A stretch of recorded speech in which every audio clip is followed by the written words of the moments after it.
तो स्वागत है आपका एक बार पुनः अपने चैनल एनसीईआरटी सॉल्यूशन 99 पर। बच्चों, हमें आशा है आप अच्छे होंगे, स्वस्थ होंगे और आपकी पढ़ाई अच्छे से चल रही होगी।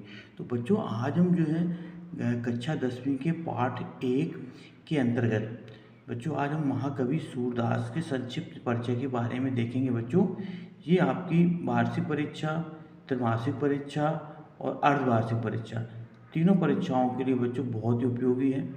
आपका प्रश्न बच्चों पूछा जाएगा, दो रचनाएं लिखने को आएंगी आपको, भाव पक्ष और कला पक्ष। ये बच्चों आपका पूछा जाता है पेपर में, तो आप इसको देखें और नोट डाउन करें और बार बार अभ्यास करें ताकि आप परीक्षा में अच्छे नंबर ला सकें। तो बच्चों देखते हैं महाकवि सूरदास का संक्षिप्त जीवन परिचय। तो बच्चों पहला इसका बच्चों नोट कर लें आप। तो पहला है बच्चों इनका जन्म देखते हैं। जन्म बच्चों इनका 1478 ईस्वी को हुआ था और जन्म स्थान है बच्चों इनका मथुरा के निकट रूनकता में इनका जन्म हुआ था। बच्चों मथुरा के पास रूनकता एक जगह है जहाँ इनका जन्म हुआ था। कुछ लोग सीही ग्राम में भी इनका जन्म मानते हैं। बच्चों इनके जन्म के विषय में कोई ठोस प्रमाण नहीं मिले हैं।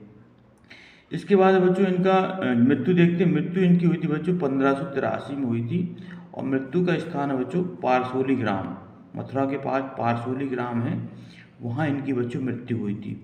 इसके बाद बच्चों इनका माता का नाम है जमुना दास। आप इसको नोट डाउन कर लें। माता का नाम क्या है बच्चों? जमुना दास है। और इनके पिता का नाम है रामदास। क्या बच्चों? रामदास। इनके गुरु का नाम बल्लभाचार। बच्चों इनके गुरु का नाम बल्लभाचार है और बल्लभाचार से इन्होंने पुष्टि मार्ग की दीक्षा ली थी। बच्चों पुष्टि मार्ग बच्चों बल्लभाचार का एक भक्ति मार्ग था जिसमें भक्त अपना सर्वोच्च ईश्वर के प्रति निछावर करता है। तो बच्चों इनकी भक्ति जो पुष्टि मार्ग की भक्ति थी और इनके गुरु का नाम था बच्चों बल्लभाचार। और बल्लभाचार के जो पुत्र थे बच्चों, इनके पुत्र का नाम था विट्ठलनाथ। तो बल्लभाचार के 4 शिष्य थे बच्चों और विट्ठलनाथ के 4 शिष्य, इनको मिला करके अष्ट छाप की स्थापना की थी बच्चों।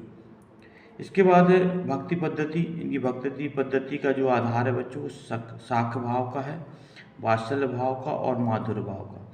ये बच्चों इनकी भक्ति का पद्धति का प्रकार है।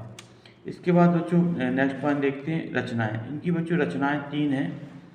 पहली रचना बच्चों सूरसागर, सूर सालावली और साहित्य लहरी। ये 3 बच्चों इनकी महत्वपूर्ण रचनाएं हैं, इनको आप नोट कर लें। परीक्षा में बच्चों 2 रचनाएं आपकी पूछी जाती हैं, सूरसागर, सूर सालावली और साहित्य लहरी। इसके बाद बच्चों की काव्य भाषा है ब्रज है, इसको भी आप नोट डाउन करें। काव्य भाषा क्या है बच्चों? ब्रज भाषा है और इन्हें अपना पूरा काव्य जो है ब्रज भाषा में ही लिखा है बच्चों। इसके बाद है बच्चों इनका जीवन परिचय देखते हैं। जीवन परिचय। सूरदास का जन्म 1478 ईस्वी में बच्चों मथुरा के निकट रूनकता नामक ग्राम में हुआ था। सूरदास के गुरु का नाम बच्चों बल्लभाचार था। बच्चों इन्हीं जो पॉइंट में लिखे हुए इन्हीं को हम पूरा जोड़ देंगे तो आपका ये पैराग्राफ बन जाएगा बच्चों। तो इनका सूरदास के गुरु का नाम बल्लभाचार था और इनकी भक्ति पद्धति का प्रकार बच्चों सखा भाव, वात्सल्य भाव, माधुर भाव है। इनकी मृत्यु 1583 में पारसोली ग्राम में मथुरा में हुई थी बच्चों। आपको याद रखना है, पारसोली ग्राम मथुरा में हुई थी। इसके बाद बच्चों इनकी रचनाएं देखते हैं। सूरसागर, सूर सारावली और साहित्य लहरी। ये बच्चों की 3 रचनाएं हैं। कुछ किताबों में लिखा है कि बच्चों सूरदास ने 1.25 लाख पद लिखे हैं, परंतु अभी तक ये बच्चों उपलब्ध नहीं हो पाए हैं। इसके बाद बच्चों नेक्स्ट पॉइंट देखते हैं इनकी भाव पक्ष। तो सूरदास जी की भक्ति बच्चों सखा भाव, वात्सल्य भाव की थी। इन्होंने अपनी रचनाओं में कृष्ण की लीलाओं का सुंदर वर्णन किया है बच्चों। किसका वर्णन किया? कृष्ण की लीलाओं का। इनके काव्य में प्रमुख रूप से श्रृंगार, वात्सल्य, शांत रस का प्रभाव दिखाई देता है।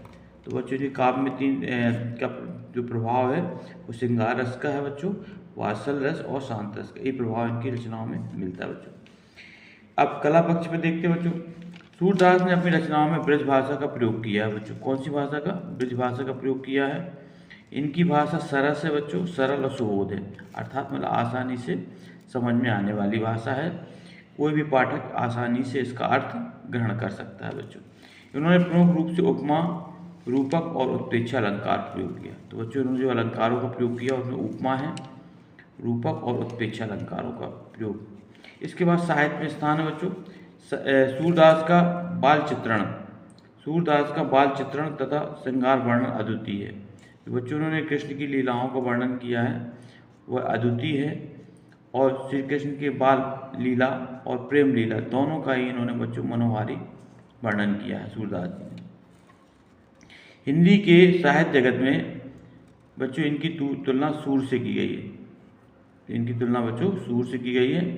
तो सूर सूर तुलसी शशि उडगन केशव दास, अब के कवि खद्दोत्तम जहते करत प्रकाश। तो बच्चों सूर सूर हैं, अर्थात सूरदास की तुलना सूर से की गई है। और तुलसी शशि, और तुलसी की तुलना बच्चों शशि मतलब चंद्रमा से की गई है। तो बच्चों हिंदी के साहित्य के इतिहास में जो सूरदास की तुलना बच्चों सूर से की गई है। तो ये है बच्चों बहुत ही महान साहित्यकार हैं बच्चों, और कृष्ण भक्ति शाखा के बच्चों ये प्रमुख कवि हैं, कृष्ण भक्ति के प्रवर्तक हैं बच्चों। और इनके गुरु का नाम बच्चों बल्लभाचार्य है, और बल्लभाचार्य के पुत्र का नाम बच्चों विट्ठलनाथ है। तो इस तरह बच्चों आप इसको नोट डाउन कर लें और इनको बार बार अभ्यास करें, ताकि परीक्षा में आप बच्चों एक अच्छा सा स्कोर प्राप्त कर सकें। तो बच्चों ये था महाकवि सूरदास का संक्षिप्त जीवन परिचय। हमें आशा है बच्चों आपको ये संक्षिप्त जीवन परिचय पसंद में आया होगा, और आप इसको नोट डाउन कर लें और 2 से 3 बार बच्चों उसका अभ्यास करें, आपको ये कंठस्थ याद हो जाएगा। तो बच्चों आपसे आशा है कि आप हमारे चैनल को सब्सक्राइब कर दें, लाइक कर दें बच्चों, और ज़्यादा से ज़्यादा लोगों को शेयर करें। बच्चों नए टॉपिक के साथ फिर उपस्थित होंगे बच्चों। तब तक के लिए बच्चों जय हिंद, जय भारत बच्चों।